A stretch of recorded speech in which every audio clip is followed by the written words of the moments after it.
신명기 8장 1절에서 10절 말씀. 내가 오늘 명하는 모든 명령을 너희는 지켜 행하라. 그리하면 너희가 살고 번성하고 여호와께서 너희의 조상들에게 맹세하신 땅에 들어가서 그것을 차지하리라. 내 하나님 여호와께서 이 40년 동안에 내게 광야길을 걷게 하신 것을 기억하라. 이는 너를 낮추시며 너를 시험하사 내 마음이 어떠한지 그 명령을 지키는지 지키지 않는지 알려 하심이라. 너를 낮추시며 너를 줄이게 하시며 또 너도 알지 못하며 내 조상들도 알지 못하던 만나를 내게 먹이신 것은 사람이 떡으로만 사는 것이 아니요 여호와 입에서 나오는 모든 말씀으로 사는 줄을 내가 알게 하려 하심이니라. 이 40년 동안에 내 의복이 헤어지지 아니하였고 내 발이 부르트지 아니하였느니라. 너는 사람이 그 아들을 징계함 같이 내 하나님 여호와께서 너를 징계하시는 줄 마음에 생각하고 내 하나님 여호와의 명령을 지켜 그의 길을 따라가며 그를 경외할지니라. 내 하나님 여호와께서 너를 아름다운 땅에 이르게 하시나니 그곳은 골짜기든지 산지든지 시내와 분천과 샘이 흐르고 밀과 보리의 소산지요 포도와 무화과와 석류와 감람나무와 꿀의 소산지라. 내가 먹을 것에 모자람이 없고 내게 아무 부족함이 없는 땅이며 그 땅의 돌은 철이요 산에서는 동을 캘 것이라. 내가 먹어서 배부르고 내 하나님 여호와께서 옥토를 내게 주셨으므로 말미암아 그를 찬송하리라. 여러분, 인생은 퍼즐이다 이런 말이 있습니다. 우리의 인생을 마치 퍼즐과 같다, 퍼즐의 비유를 하는 거지요. 그러니까 퍼즐을 맞춰 나가는 것처럼 인생의 조각조각을 우리가 맞춰 나갑니다. 이거다 싶었는데 퍼즐이 그런 것처럼 잘 맞지를 않는 거예요. 또 이건 아닐 거야, 아니다 생각을 했는데 꼭 들어맞는 이런 경우도 많습니다.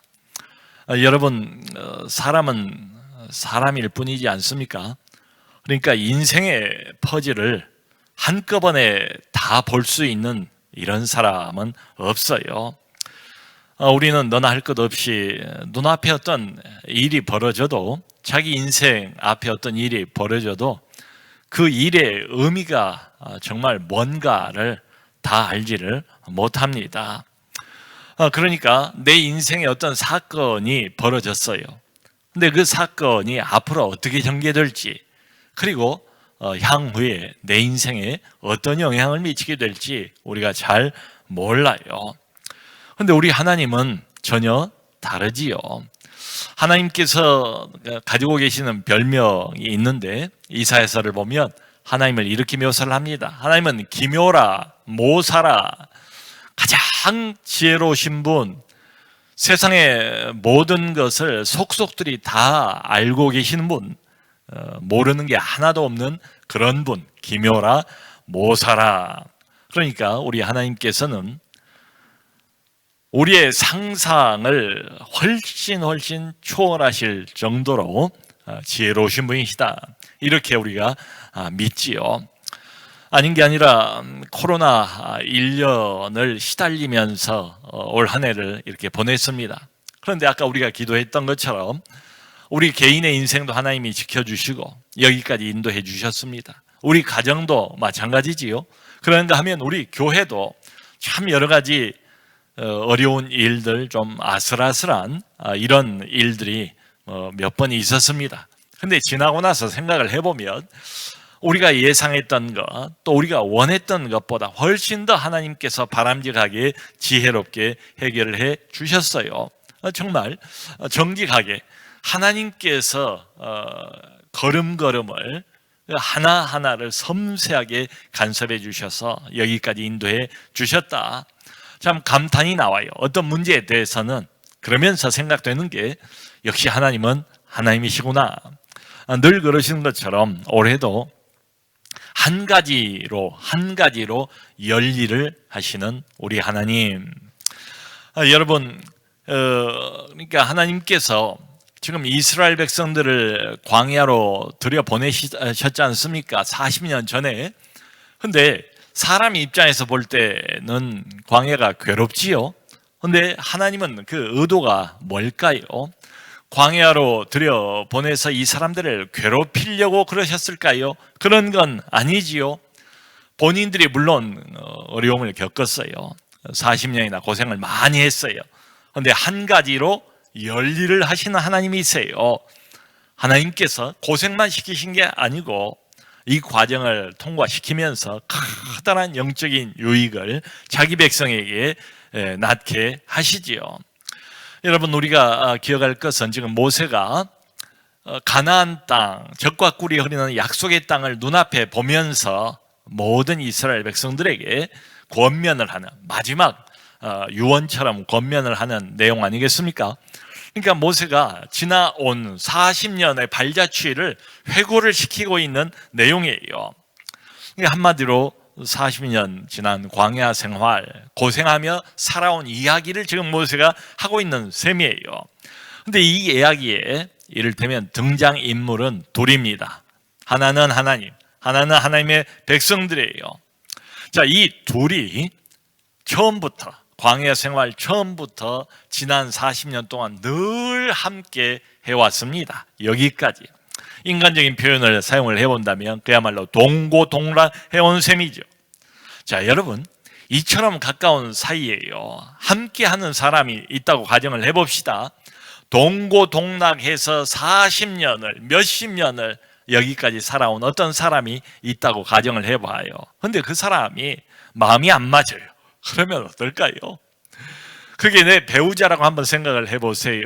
이런 일이 일어나면 안 되겠지만은 뭐 요즘 세상에 하고 많은 이혼들이 결국 일어나지 않습니까? 마음이 안 맞았어요. 그 얼마 전에 뭐 우리나라에도 많고 외국에도 많습니다. 대학을 들어가면 지방이나 또 먼 곳에 있을 때는 기숙사 생활을 하게 되지 않습니까?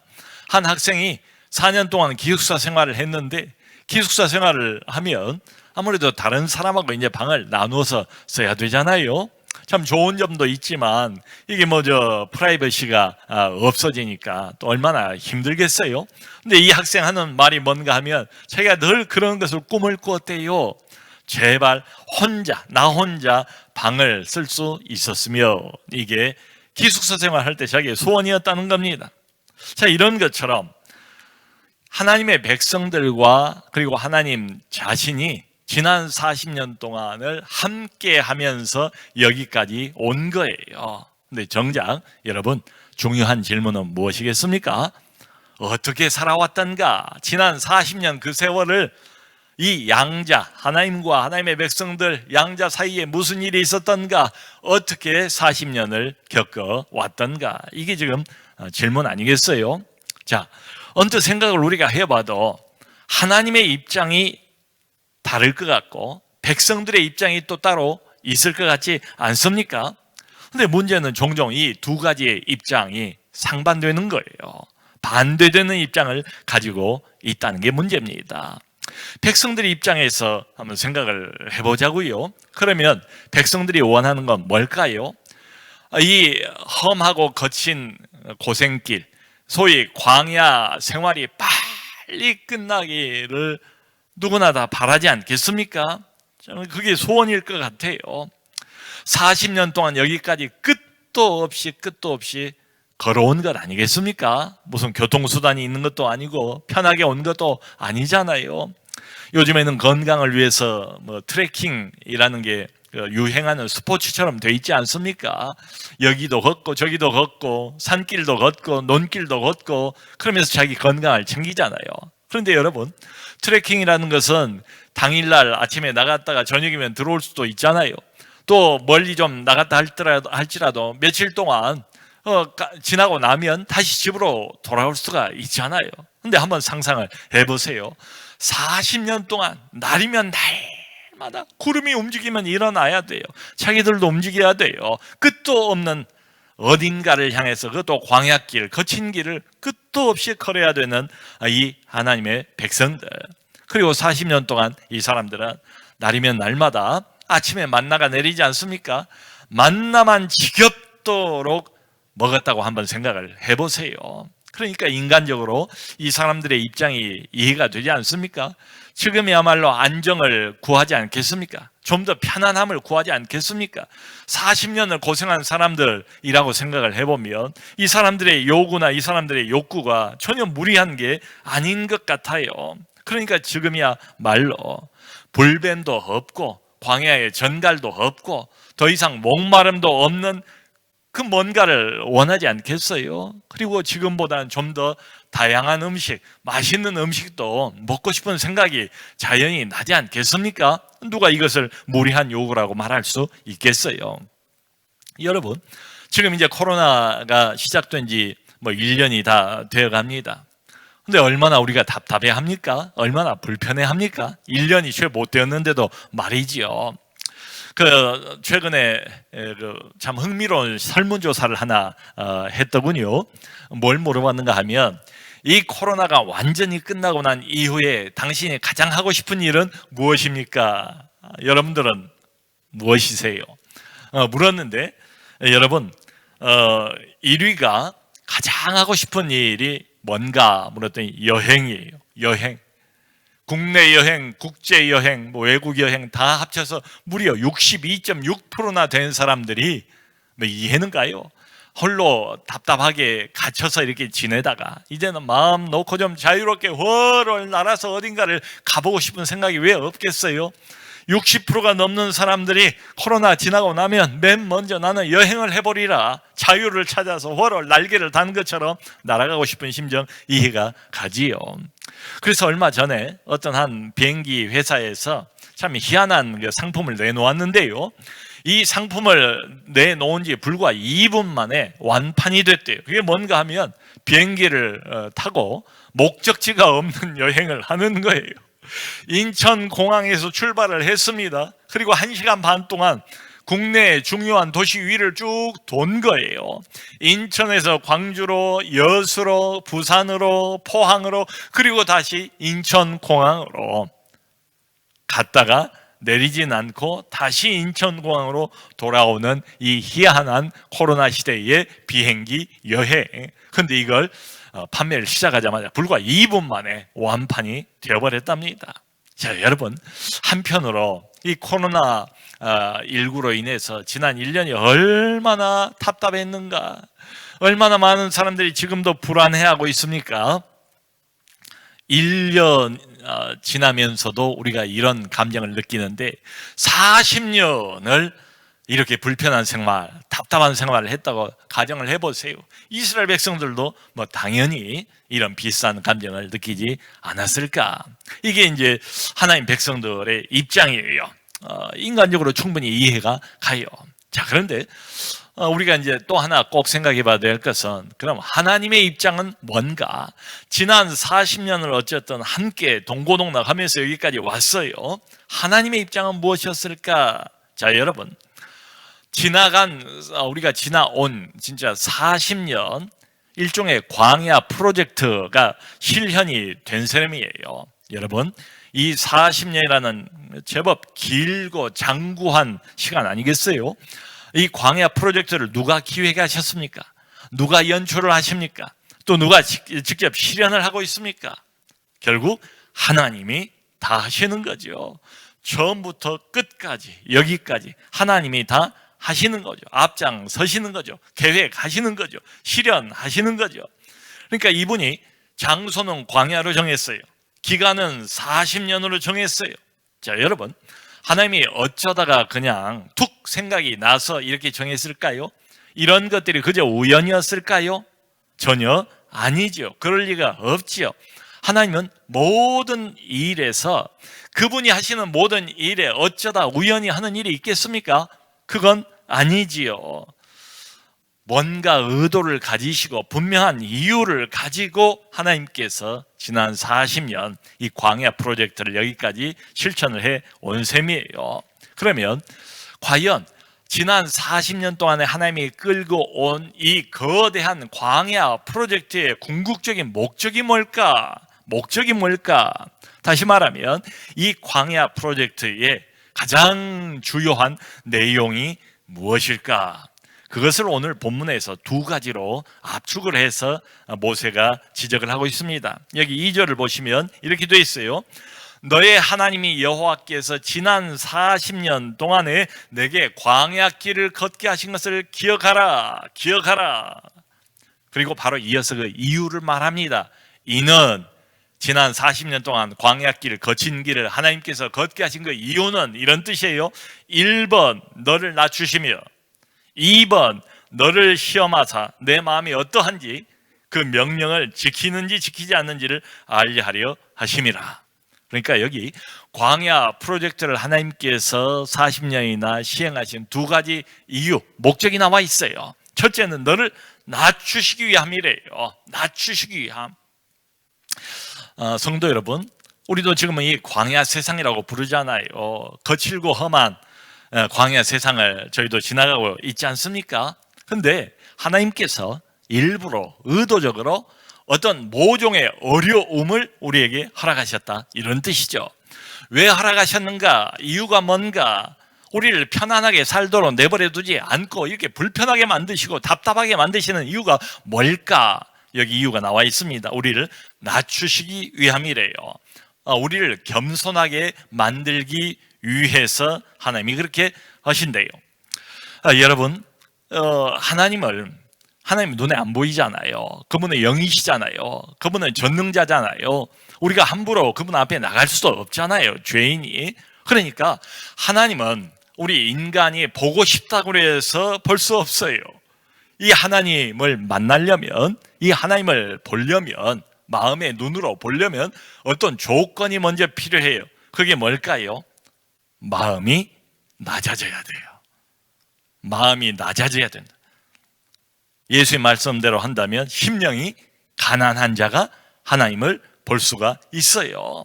그러니까 하나님과 좀 더 밀접한 관계를 맺기 위해서, 하나님을 보기 위해서는 먼저 마음을 낮출 필요가 있다. 그래서 하나님이 이 백성들의 마음을 낮추시는 거예요. 지난 40년 동안 그 일을 꾸준히 해오셨대요. 그런데 어떻게 해오셨는가? 배고픔이라는 것을 사용하셨다. 궁핍, 물질적인 궁핍이라는 것을 하나님이 사용하셨다. 이 사람들을 낮추기 위해서 말이죠. 여러분, 우리는 육체를 가지고 있는 인간이잖아요. 그래서 생각보다는 우리의 그 육체와 또 우리의 영혼, 이게 아주 밀접한 관련이 있습니다. 나라는 한 사람의 인격체 안에 육체만 있는 게 아니잖아요. 그렇다고 영혼만 있는 것도 아니잖아요. 육체적인 것과 영적인 것이 늘 밀접한 관련을 맺고 있어요. 그런데 하나님께서 어떤 영적인 이유를 위해서 육체적으로 필요한 것들을 덜 주신대요. 말하자면 그게 광야 훈련 40년이에요. 어떨 때는 안 주시기도 해요. 아예. 여기 3절을 보면 이렇게 나와 있습니다. 3절에 너를 하나님께서 낮추시며 하나님이 너를 줄이게 하셨다고 나와 있어요. 이건 다분히 하나님이 일부러 그렇게 하신 것이다. 하나님의 의도성이 엿보이지 않습니까? 하나님께서 얼마든지 풍족하게 주실 수가 있는데, 답답하지 않게, 불편하지 않게 해주실 수가 있는데 그렇게 안 했대요. 너를 일부러 낮추셨대요. 너를 일부러 굶주리게 하셨대요. 먹을 것을 덜 주셨대요. 이게 의도적이라는 거예요. 그 쉬운 성경을 보면 이 부분을 아주 흥미롭게 해석을 했어요. 너희들을 굶기셨다가 만나를 주셨다. 하나님이 약을 올리려고 했을까요? 일부러 자기 백성, 자기 자녀인데도 불구하고 굶기셨대요. 배고프게 내버려 뒀대요. 배고픔과 궁핍의 느낌을 갖도록, 그걸 충분히 경험을 하도록 하나님이 그냥 못 본 척하고 내버려 두셨다는 거예요. 굶기셨다가 충분히 굶었다 싶을 때, 그때 하나님이 만나를 주셨다, 이런 표현입니다. 자, 그러니까 이렇게 보면 하나님께서는 구원하시고 난 이후에 어떤 목적을 갖고, 이게 이제 하나님 입장입니다. 어떤 목적을 갖고 이 백성들이 원치는 않지만 이 백성들을 광야 안으로 집어넣어서 광야 40년 프로젝트를 계속 지금까지 진행을 해 온 거예요. 그 중에 하나가 뭔가 하면 구원 이후에 먹을 것을 제한해 버리는 거예요. 그러니까 종종 이 백성들이 애굽을 그리워하면서 애굽에서는 우리가 고기도 먹고 마늘도 먹고 부추도 먹고 뇌도 먹고 뭐 별별 먹었던 것들을 다 떠올리면서 표현을 하지 않습니까? 그런데 광야에서는 하나님께서 이 사람들로 하여금 일부러 먹을 것을 단 한 가지로 제한을 해버렸대요. 그게 만나지요. 여러분, 요즘에 우리 한국 TV를 보면 코로나19가 돼가지고 다른 데 나가지도 못하고 뭐 방콕, 집콕 이런 이야기를 하잖아요. 그러다 보니까 이 먹방 프로그램이 훨씬 더 성행을 하는 거 아닌가 싶어요. 여러분, 사람이 살아가는데 여러 가지 즐거움이 있잖아요.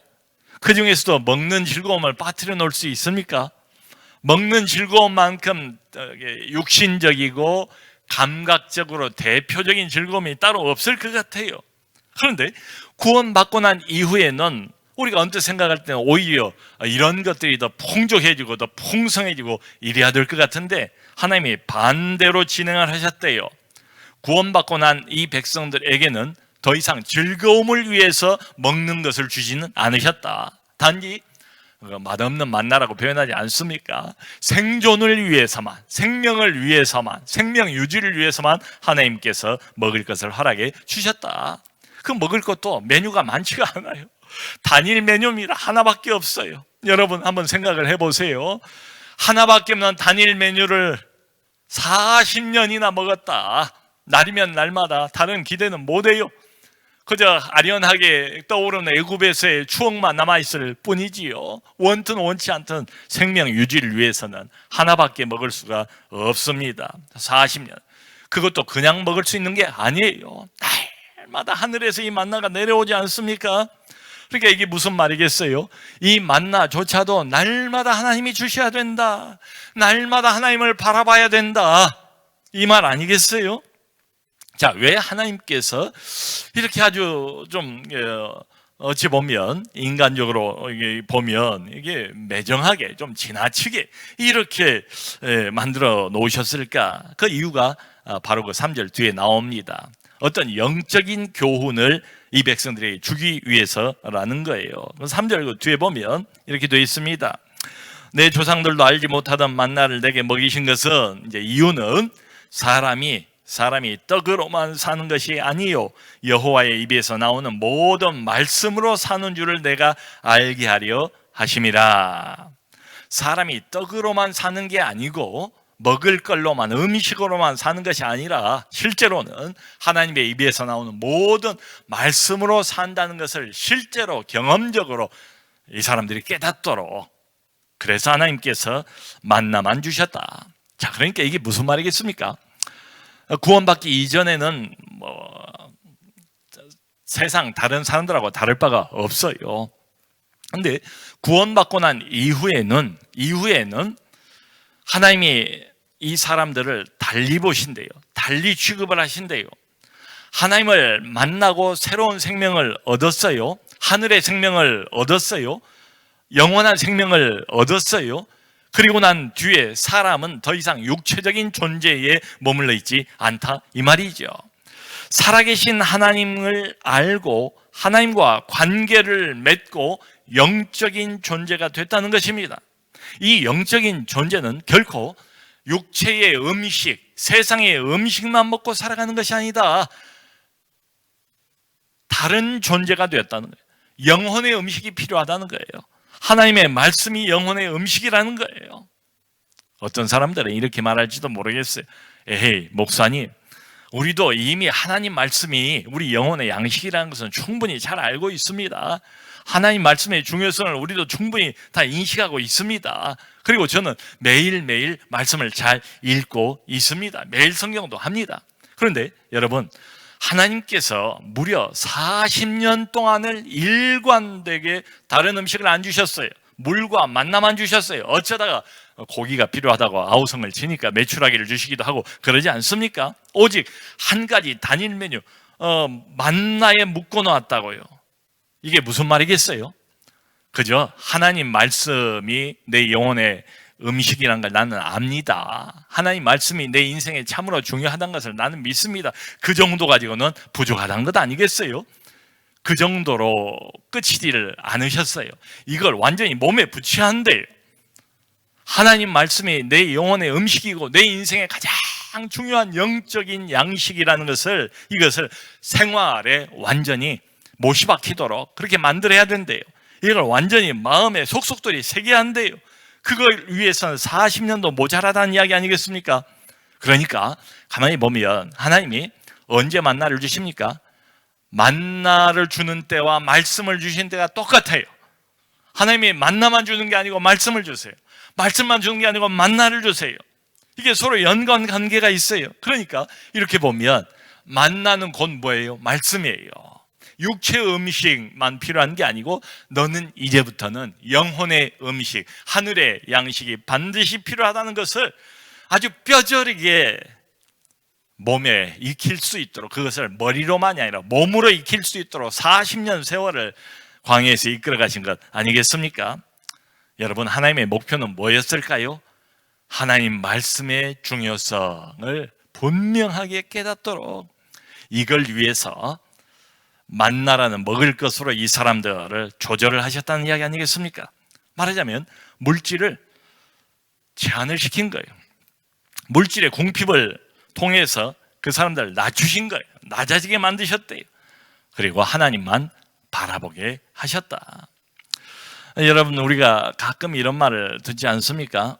물질이 없으면 죽는 줄 알았다. 그전에는 돈이 없으면 나는 금방 내 인생 거들난 줄 알았다. 그런데 막상 물질이 없어지고 막상 돈이 사라져 버리니까 그게 없어도 산다는 것을 비로소 알게 되더라.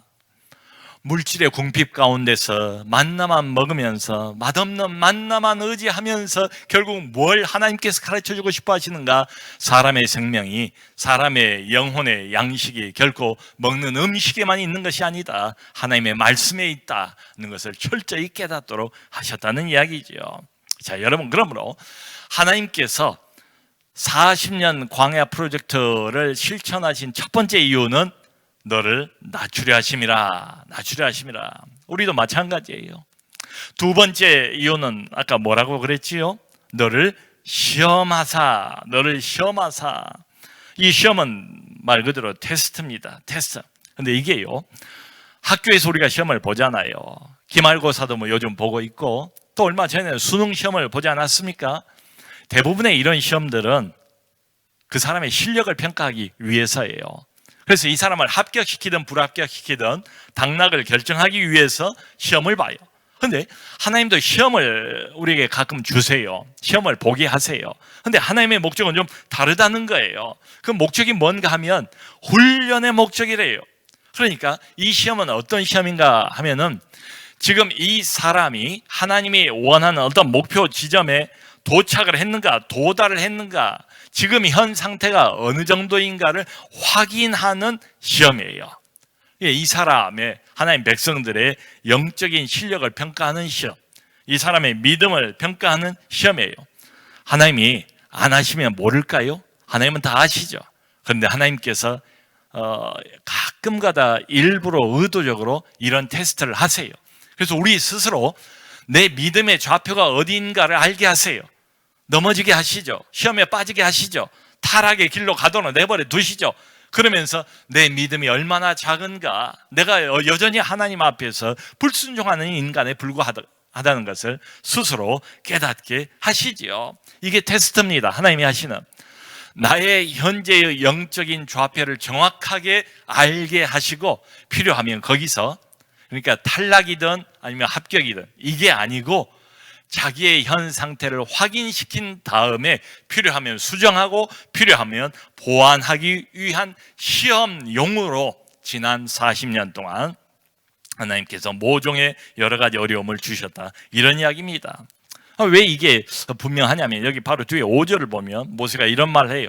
히브리서에도 나와 있는 표현이에요. 하나님이 너희를 아들같이 징계하시나니 너희를 아들같이 징계하신다. 아들같이 대우하신다. 여기 징계라는 말은 뭐 벌을 내린다, 심판하신다 이런 뜻이 아니고 디시플린입니다. 훈련이에요. 원어의 뉘앙스가 그래요. 영어는 다 이걸 디시플린으로 번역을 했어요. 하나님이 너희들을 아들같이 대우하시기 때문에 너희들을 반드시 훈련시키지 않을 수가 없다. 여러분, 아무리 못난 아들이고 부모 마음에 안 드는 아들이고 속을 썩인 아들이라 할지라도 그 아들을 버리는 법은 없지 않습니까? 그러니까 지금 이 아들의 영적인 상태가 어느 정도인가를 분명히 알게 하기 위해서, 스스로 그것을 확인시키기 위해서 하나님이 가끔가다 테스트를 하시는 것이다. 너희를 시험하시는 것이다. 버리는 일은 없어요. 불합격은 없어요. 이 사람을 데리고 가기 위해서 수정할 건 수정시키고 보완할 건 보완하기 위해서 하나님께서 우리의 현 이치를 확인시키는 작업이 바로 시험입니다. 그래서 이제 이 뒤에 6절로 10절을 보면 모세가 하고 있는 이야기의 요약은 이겁니다. 자, 그러므로 지난 40년 동안 너희가 이런 영적인 훈련을 받지 않았는가? 그러므로 앞으로 가나안 들어가도 훈련 받은 그대로 한 가지만 지켜라. 하나님의 명령만 지키고 하나님만 경외하라. 이런 이야기를 바로 뒤에 결론처럼 붙이고 있어요. 사랑하는 성도 여러분, 우리도 지금 광야 세상을 걸어가고 있습니다. 더군다나 지난 1년 동안 코로나를 저희가 경험하면서 더 힘들고 거친 광야 세상을 여기까지 걸어왔어요. 그런데 우리의 모습을 보면 어떻습니까? 우리의 현재 영적 좌표는 어떻습니까? 우리는 하나님이 이런 식으로 간섭하지 않고 내버려 두면 절대로 마음이 낮아지지가 않아요. 말씀을 순종하게 되지도 않아요. 하나님을 의지하지도 않아요. 하나님을 경외할 리도 없어요. 그러므로 우리 모든 지금 하나님의 백성들에게도 이 광야 훈련은 계속될 필요가 있다. 지난 1년 여기까지 오면서 대부분 많은 사람들이 많이 지쳤지요. 불편하지요. 답답하지요. 근데 기억할 것은 뭔가? 하나님이 일부러 우리를 골탕 먹이기 위해서 이러시겠는가? 어떤 일이 내 인생에서 잘 안 풀릴 때 하나님이 일부러 나를 괴롭히기 위해서 그러시겠는가? 그게 아니다. 하나님께서 이 광야로 일부러 우리를 집어넣으셔서 광야 프로젝트를 지금 진행하고 계시다. 나의 영적인 훈련을 위한 것이라는 것을 꼭 기억할 필요가 있습니다. 마찬가지 원리적으로 지금도 하나님께서 이 광야 생활 걸어가게 하시면서 우리에게 두 가지 목적을 가지고 계신다. 하나는 우리의 마음을 낮추시는 거예요. 어려움이 없으면 마음이 안 낮아져요. 두 번째는 테스트예요. 계속해서 내가 어느 영적 좌표, 어느 지점에 와 있는 걸 확인시키세요. 때로는 마음이 어느덧 교만해져서 내가 이런 직분도 얻었는데, 내가 이런 일도 하는데, 다른 사람들이 나에게 박수갈채를 보내는데 내가 제법 믿음이 괜찮지, 이렇게 착각을 하는 경우가 있잖아요. 얼마나 하나님께서 그럴 때마다 우리의 마음들을 낮추시는지 몰라요. 내가 그런 존재가 아니라는 걸 아주 여실히 깨닫게 하지 않습니까? 우리의 영적인 좌표를 분명하게 확인시키세요. 이게 테스트라고요. 여러분, 생각을 해보면 코로나19 시대라고 그래서 특별한 게 없어요. 저는 그렇게 생각이 돼요. 코로나19 때나 코로나19 이전이나 조금 더 어려운 건 있겠지만 원래 하나님께서는 광야 생활을 우리 모든 하나님의 백성들에게 의도적으로 허락하셨고, 이런저런 어려움을 하나님은 원래 주세요. 원래 주신다고요. 코로나19가 와서 특별히 어려워진 게 아니고 원래 하나님은 우리에게 어려움을 주세요. 코로나19를 통해서 이제 하나님께서 이 어려움을 좀 더 가중시켰다, 이런 차이는 있을지 모르겠어요. 이 모든 게 무엇인가? 오늘 본문 말씀을 보면 딱 한 가지예요. 요약을 하면 한마디로 영적인 훈련이다. 영적인 훈련이다. 나를 더 낮추시고 내 영적인 좌표를 확인하게 하셔서 어쩌자는 것인가? 이것들을 통과하면서 어려움을 경험해 가면서 하나님을 경험적으로 더 알게 하시고, 하나님만 바라보게 하시고, 하나님만 경외하게 하시고, 그리고 믿음으로 전진해가는 우리 모두가 될 수 있기를 주님의 이름으로 축원합니다.